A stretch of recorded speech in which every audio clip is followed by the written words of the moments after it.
कहते हैं कि पेड़ जितना बड़ा होता है, तेज हवाओं का नुकसान भी उसी को सबसे ज्यादा पहुंचता है। मतलब आपका कद ही कभी कभी आपको खतरे में डाल सकता है। इस कहावत से नेता नगरी भी अछूती नहीं, या यूं कहें कि यह बात तो उनके लिए सटीक बैठती है। अब बिहार के नजरिए से राजनीति की कहानी को समझें तो नीतीश कुमार का कद भी आज उतना ही बड़ा हो गया। राजनीति की हवाओं के थपेड़े उन पर भी हावी हो सकते हैं। तभी तो कहते हैं कि बुलंदी देर तक किस शख्स के हिस्से में रहती है। बहुत ऊंची इमारत हर घड़ी खतरे में रहती है। तो क्या आज बिहार चुनाव से पहले नीतीश कुमार की बुलंद इमारत खतरे में है? और सवाल यह भी है कि क्या बिहार से लेकर महाराष्ट्र तक सियासत नर्वस 90s का शिकार है? मैं ये क्यों कह रही हूं, इसका जवाब मिलेगा आज के पॉलिटिकल कॉरिडोर। क्योंकि बिहार में जिस तरह से एक के बाद एक अपराध की वारदात के बाद विपक्ष जंगल राज रिटर्न्स का डर दिखा रहा है, ये कुछ उसी तरह है जैसे कि 90 के दशक में हुआ करता था। और इस बहाने बिहार में सियासत की स्टेज तैयार की जा रही है। चुनाव के मुद्दों की हांडी चढ़ चुकी है, नेता बयानों की बांसुरी बजा रहे हैं और नर्वस 90s वैसे क्रिकेट की दुनिया का टर्म है, लेकिन राजनीति की पिच पर भी उतना ही तर्कसंगत लगता है। जैसे क्रिकेट में 90 रन बनाकर खेल रहा जो बैटर होता है, अक्सर एक सी गलती कर अपना विकेट गंवा देता है, वैसे ही बिहार में कुर्सी कब्जाने की जंग में सियासत 90 के दौर में जाकर उन्हीं गलतियों को दोहराने की भूल करता दिख रहा है। बिहार के लिए ये नर्वस 90s साल 1990 का वो दशक था जिसे जंगल राज के नाम से जाना जाता था। अपराधियों के बोलबाले का वो समय जिसका इस्तेमाल लालू यादव के खिलाफ एक हथियार की तरह होता रहा। लेकिन आज नर्वस 90s के चक्रव्यूह में है नीतीश कुमार, क्योंकि बिहार में पिछले एक हफ्ते के अंदर 10 से ज्यादा लोगों की हत्या हो चुकी है। कारोबारी गोपाल खेमका की गोली मारकर हत्या हुई। पूर्णिया में 5 लोगों को जिंदा जलाकर मार डाला।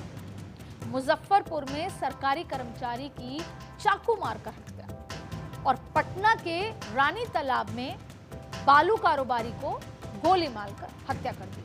अब ये तो बिहार में बस बीते कुछ दिनों के अंदर हुई वारदातों का एक छोटा मोटा लिस्ट आपको है। जिसके बाद ये सवाल उठने शुरू हो चुके हैं कि क्या बिहार में अपराध का बोलबाला और बंदूक की बोली फिर से एक बार बुलंद हो चली है। लेकिन सुशासन के नाम पर सियासत का झंडा उठाने वाले बिहार के मुख्यमंत्री नीतीश कुमार खामोश हैं। अक्सर ऐसे नहीं थे। इतना तमाशा होने के बाद, इतना अपराध बढ़ने के बाद नीतीश कुमार चुप बैठ जाएं, ये एक बड़ा सवाल उनकी खुद की पार्टी और अलायंस के लोगों के बीच में खड़ा हो रहा है। और फिर दूसरी तरफ बड़े कैनवास पर अगर बिहार में चढ़ते क्राइम के ग्राफ को उकेर कर देखा जाए तो आंकड़े और भी ज्यादा गंभीर बातें बयां कर रहे हैं। एनसीआरबी की रिपोर्ट पर नजर डाल लेते हैं। 2005 से 2022 तक कुल अपराधों में 323% की बढ़ोतरी हुई है।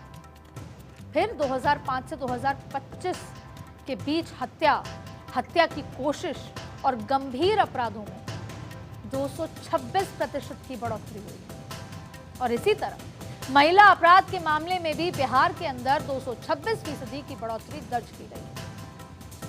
हाल ही में जो 5 लोगों को मारा, जिसमें एक महिला को डायन कह के मार दिया, और ये वो सरकार है जो 2005 आपको याद होगा कि गुलाबी साइकिल बांटी थी और महिला को सशक्त किया था, शराबबंदी हुई और न जाने क्या क्या, जो अब तक डोमिसाइल का जो आरक्षण दिया है, अब तक महिलाओं वाली सरकार रही है। लेकिन अपराध मैंने आपको बताया 226% की बढ़ोतरी दर्ज की गई। और बीजेपी या एनडीए कहें, बीजेपी जेडीयू का जो अलायंस है वो जंगल राज याद दिला रहा है आरजेडी वाला, और अब वही आरजेडी कांग्रेस ये वाले जंगल राज की बात कर रही है कि 2025 में लगातार अपराध, हत्या, इन तमाम चीजें की ये फहरिस्त है। अब वैसे जिन लोगों ने बिहार में जंगल राज का दौर को जिया है वो ये जरूर कहेंगे कि ये आंकड़े कुछ भी नहीं, वो इन आंकड़ों से शायद ही इत्तेफाक रखेंगे। लेकिन तब बिहार में अपराध को न सिर्फ सियासी संरक्षण जैसा रुतबा हासिल था, बल्कि तब फिरौती अपहरण का बाकायदा उद्योग चला करता था। सुप्रीम कोर्ट का वर्डिक्ट आपको याद होगा। सुप्रीम कोर्ट ने संज्ञा दी थी जंगल राज, और जब नीतीश कुमार बिहार के मुख्यमंत्री बने तो उन्हें क्राइम कंट्रोल करके अपनी छवि सुशासन बाबू वाली गढ़ी थी। और यही वजह है कि 2005 से लेकर अब तक लगभग मुख्यमंत्री वही रहे, सुशासन। पर आज करीब 20 साल बाद नीतीश कुमार का सुशासन कटघरे में खड़ा है, और नीतीश कुमार अपने सुशासन राज में चढ़ते क्राइम के इस ग्राफ पर खामोश है। और शायद इसीलिए पॉलिटिकल पार्टीज नई नई घोषणाएं करके जनता का माइंड डाइवर्ट करना चाहती हैं, लेकिन माइंड डाइवर्ट होता नहीं। कह सकते हैं कि नीतीश बिहार में बढ़ते क्राइम को देख अब बैकफुट पर आ गए हैं, और कहीं ना कहीं बीजेपी भी इस मौके का फायदा भुनाने के रास्ते तलाश रही है। इंटरनल खींचतान। बिहार की राजनीति में जारी इस रस्साकशी को अगर सियासत के तराजू पर तोल कर देखा जाए तो राजनीति के मापदंड में जंगल राज के मुद्दे के वजन को समझा जा सकता है। अब मान लीजिए ये तराजू बिहार में राजनीतिक हलचल को मापने का एक पैमाना है जिस पर नीतीश का वजन सबसे भारी है, लेकिन जंगल राज जैसे जो मुद्दे हैं पर नीतीश कुमार बैकफुट पर है, खामोश है, चुप है, और बीजेपी क्या कर रही है, गेन कर रही है। तो नीतीश का वजन कम होगा और बीजेपी की ताकत में ज्यादा इजाफा होगा। इसके बाद चिराग पासवान अगर अपनी दावेदारी को मजबूत करते हैं तो इससे नीतीश की हिस्सेदारी में भी सेंध लगेगी। तेजस्वी यादव भी अपराध के मुद्दे पर नीतीश को लपेट रहे हैं तो कांग्रेस भी किसी से पीछे नहीं। फिर एआईएमआईएम भी इस मुद्दे को जोर शोर से आजमाइश इस मुद्दे पर कर रही है, अपनी गुंजाइश को तलाश कर रही है। इस सब से अगर नीतीश का नुकसान होता है तो फायदा बीजेपी का होगा।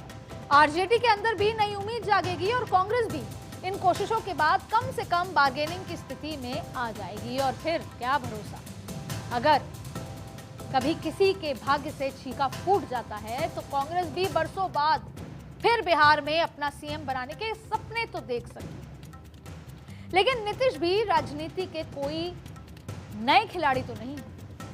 क्राइम के बढ़ते इस डेटा को देख नीतीश ने भी अपना वोट बैंक समेटना शुरू कर दिया है और महिलाओं को डोमिसाइल नीति, जिसका हम जिक्र भी कर रहे थे, आरक्षण दिया, ऐलान कर दिया। बिहार में महिला आरक्षण में डोमिसाइल नीति लागू करते हुए नीतीश कुमार ने सरकारी नौकरियों में महिलाओं को 35% आरक्षण दिया। यानी सिर्फ बिहार की मूल निवासी महिलाओं को इसका सीधा सीधा फायदा होगा। देखिए, आरक्षण पहले भी था पुलिस में, एसएससी में, लेकिन पहले उत्तर प्रदेश की महिलाएं भी आकर बिहार में ये नौकरियां ले सकती थी, लेकिन अब डोमिसाइल है, अब बिहार की महिलाओं को ही इसका फायदा मिलेगा। और इससे पहले बाकी राज्यों की महिलाओं को, जैसा मैंने आपको बताया, फायदा मिलता था, लेकिन अब उन राज्यों की महिलाएं सामान्य श्रेणी में शामिल होंगी। यानी अब तक जो महिलाएं शराबबंदी, वो जो साइकिल, गुलाबी साइकिल दी थी और ऐसे तमाम मुद्दों पर नीतीश कुमार के साथ थी, उनको साधने के लिए डोमिसाइल नीति वाला वादा किया गया है। नीतीश कुमार के इस फैसले से न सिर्फ उनका महिला वोट बैंक मजबूत होगा, तटस्थ खड़ा रहेगा, बल्कि आरजेडी की माई बहन मान जैसी योजनाओं को भी चुनौती मिलेगी, क्योंकि ये कहा गया है कि नीतीश भी जल्दी ये फैसला लेंगे और महिलाओं के खाते में डायरेक्ट ट्रांसफर होगा। हालांकि समय कम है और जल्द ही आचार संहिता भी लगने वाली है। नीतीश का ये फैसला कितना असर दिखाता है जो अभी डोमिसाइल का लिया है, उसको कुछ आंकड़ों के नजरिए से आपको और समझा देते हैं। अब देखिए, बिहार में 47% महिला वोटर है, यानी कुल 7.5 करोड़, 7.5 करोड़ वोटर में से लगभग 3.5 करोड़, 3.5 करोड़ महिलाएं, यानी हर 1000 पुरुष पर 914 महिला वोटर हैं। और ग्रामीण इलाके में महिला वोटर की तादाद शहरी इलाकों से कहीं ज्यादा है। वोटर के इस वर्ग को नीतीश अगर अपने साथ जोड़ लेते हैं तो बिहार में बहुत कुछ हो सकता है। आपको याद होगा महाराष्ट्र में भी यही बहुत कुछ बीजेपी के साथ हुआ, दिल्ली में हुआ, हरियाणा में हुआ और यही बहुत कुछ झारखंड में हेमंत सोरेन के साथ हुआ, क्योंकि इन सभी राज्यों में महिलाओं ने जिस जिसको जमकर वोट दिया सत्ता की कुर्सी पर वही काबिज। अब नीतीश ने अभी ऐलान किया है, उस ऐलान पर काम होना बाकी है, धरातल पे आना बाकी है और ऐलान से काम के बीच का जो फासला है वो बहुत कुछ बदल सकता है और इसी फासले में छिपा है नीतीश की चुनौती का फलसफा। इसको आप दो उदाहरण से समझिए। डिटेल में हम दिल्ली विधानसभा का जिक्र करते हैं। दिल्ली के विधानसभा चुनाव से पहले अरविंद केजरीवाल ने महिलाओं को 2100 रुपए हर महीने देने का वादा किया था, लेकिन साथ में टर्म्स एंड कंडीशंस का स्टार मार्क भी लगा दिया। अगर वो चुनाव जीते तो उनके खाते में जाएंगे, लेकिन वोटर्स को यकीन नहीं हुआ और नतीजा बीजेपी के पक्ष में आया। आपको याद होगा पंजाब में भी आम आदमी पार्टी सरकार ने यह कहा था कि महिलाओं के खाते में जाएंगे और अब सरकार आए हुए 3 साल हो गए, अभी तक महिला के खाते में कोई पैसा नहीं पहुंचा। यानी चुनावी वादा था, 3 साल हो गए नहीं पहुंचा और उससे नाराजगी भरपूर है।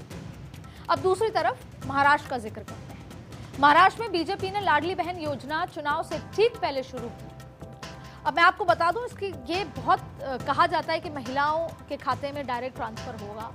ये सिर्फ कहने भर से आसान लगता है, ये इतना आसान होता नहीं है। जब मैं महाराष्ट्र में जमीन पर ग्राउंड पर लगातार 2-3 महीने कवरेज पर थी, तब मैंने देखा कि आचार संहिता लगने से पहले दिल्ली से लेकर महाराष्ट्र तक किस तरीके से इस योजना को धरातल पे उतारने के लिए रात भर बैंकों ने काम किया है। किस तरीके से बीजेपी के कार्यकर्ता हर घर जाकर महिला जो वहां की वोटर थी उनसे उनका बैंक खाता वेरीफाई कराया, बैंक खाता की किसी और के खाते में नहीं चले जाए, महिला के खाते में जाए, और नहीं अगर खाता था तो खाता खुलाया गया।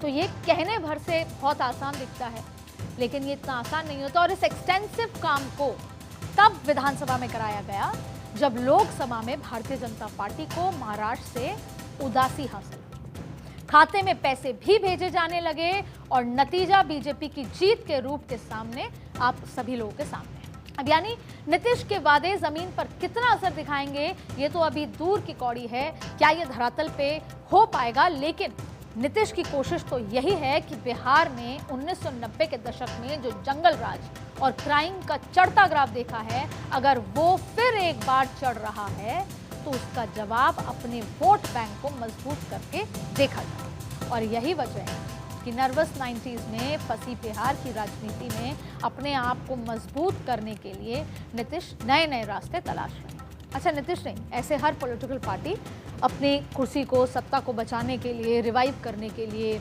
रिफ्रेश करने के लिए करती, क्योंकि कई बार चुनौती सिर्फ विपक्ष नहीं होता, चुनौती जो अपने साथ है वो भी हो जाता है। तो नीतीश कुमार के लिए चुनौती ये है कि वो अपना वोट बैंक भी बचाए रखे और वो अपनी इमेज भी बीजेपी से अलग बना के चुनाव में आगे बढ़े। अब एक तरफ बिहार में तो डोमिसाइल का दाव चल रहे हैं नीतीश कुमार, तो अब वही बिहार से 1170 किलोमीटर दूर महाराष्ट्र चलते हैं। महाराष्ट्र में मराठी अस्मिता के मुद्दे पर चर्चा करते हैं। वहां पर इसी मराठी अस्मिता पर जंग लड़ी जा रही है।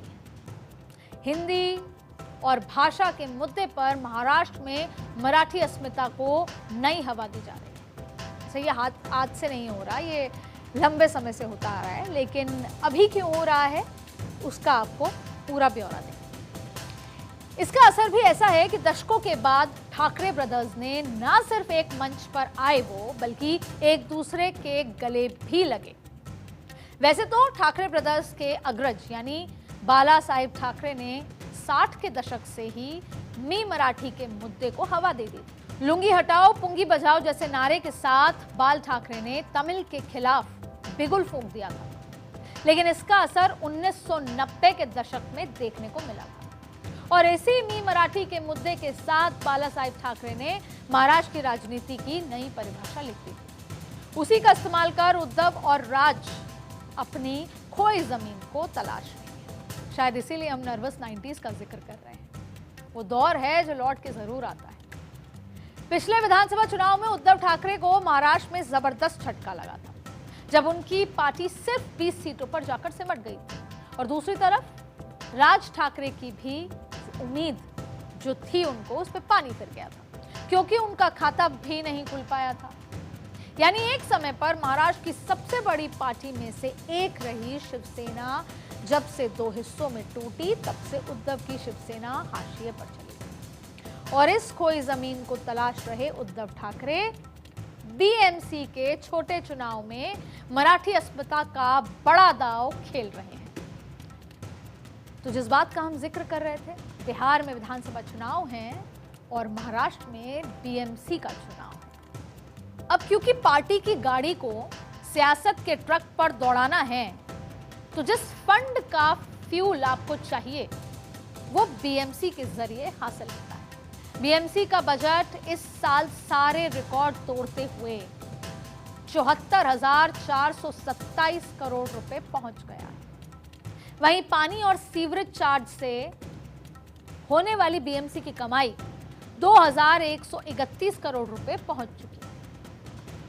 देश के तमाम बैंक में बीएमसी ने 340 से ज्यादा एफडी करा रखी है और इन एफडी में बीएमसी के पास 82,000 करोड़ से ज्यादा रुपए हैं और पूरे देश की जीडीपी में बीएमसी का कंट्रीब्यूशन 6% है। और दोनों ठाकरे ब्रदर्स इस बात को बखूबी समझते हैं। अब राज ठाकरे और उद्धव ठाकरे एक लंबे समय तक अलग अलग फॉर्मूले इस्तेमाल करते रहे। सत्ता की कुर्सी तक पहुंचने के लिए उद्धव ठाकरे ने अपने विरोधी दल कांग्रेस से भी हाथ मिला लिया, तो दूसरी तरफ राज ठाकरे भी कोशिशें करते रहे। लेकिन जब ये सारे फॉर्मूले फ्लॉप हो गए, तो ऐसे में अब ठाकरे ब्रदर्स ने अपने अपने फॉर्मूले का ही गठबंधन कर लिया है। गठबंधन के पीछे वजह बनी मराठी अस्मिता, वही पुराना फॉर्मूला 90s वाला, जो 60 में शुरू हुआ लेकिन असर तो 90s में दिखा। ये दोनों भाई अब वही प्रयोग कर रहे हैं जो बाला साहेब ठाकरे ने किया था। शिवसेना की नींव ही मराठी अस्मिता के नाम पर पड़ी थी, लेकिन एक सच है कि बाला साहेब ठाकरे ने मराठी अस्मिता की बात तो की, लेकिन वो कभी किसी के एंटी नहीं रहे और उन्होंने भाषाई पहचान से ऊपर उठकर लोगों को हिंदुत्व की आइडेंटिटी के साथ जुड़े रहने की बात की थी। पर आज के ठाकरे ब्रदर्स लोगों को पीट पीट कर उनसे मराठी बुलवाने पर तुले हुए हैं। ऐसा लगता है जैसे महाराष्ट्र की सड़कों पर WWF हो रहा है। और तभी मैं कह रही हूं कि उनकी सियासत नर्वस 90s में उलझी हुई है। एक और वोट बैंक का सवाल है तो दूसरी ओर मुद्दों का टोटा है। तो नर्वसाए हुए दोनों भाई सियासत की आग का खेल खेल रहे हैं। वैसे भी बहुत पुरानी कहावत है कि राजनीति में पुराने मुद्दों को नए कुर्ते में ढालकर पेश किया जाता है। साल 1990 के बिहार का जंगल राज को आज के बिहार में क्राइम के ग्राफ से जोड़ना, या फिर महाराष्ट्र में मराठी मानुस के मुद्दे से राजनीति के रंगमंच पर आए बाला साहेब ठाकरे की विरासत को जोड़कर बीएमसी में जोर दिखाना। राज्य अलग अलग हों, लेकिन राजनीति की दोनों तस्वीरें एक दूसरे से बहुत मेल खाती नजर आ रही हैं। बिहार में अगर नीतीश के आगे वही चुनौती आ खड़ी हुई जो 90 के दशक में लालू के सामने थी, और उद्धव को अपने गिरते ग्राफ को संभालने के लिए मराठी का साथ चाहिए, लेकिन नर्वस 90s के फेर में फंसी नेता नगरी जनता के सामने खड़ी है। पर सियासत कितनी भी नर्वस आ जाए, जनता कभी नर्वस नहीं होती। वो शायद नर्वस 90s के फेर से कब की बाहर जा चुकी है और उसके लिए आज के मुद्दे कहीं ज्यादा मौजूद हैं। इसलिए आप कुछ भी करते रहिए, जनता वही करेगी जो उसके और उसके भविष्य के लिए अच्छा हो। तो वो राजनीति के इस फेर से बाहर है और अपने भविष्य को बनाने के लिए सही नेता को चुनने की तैयारी है। आज के पॉलिटिकल कॉरिडोर में बस इतना ही।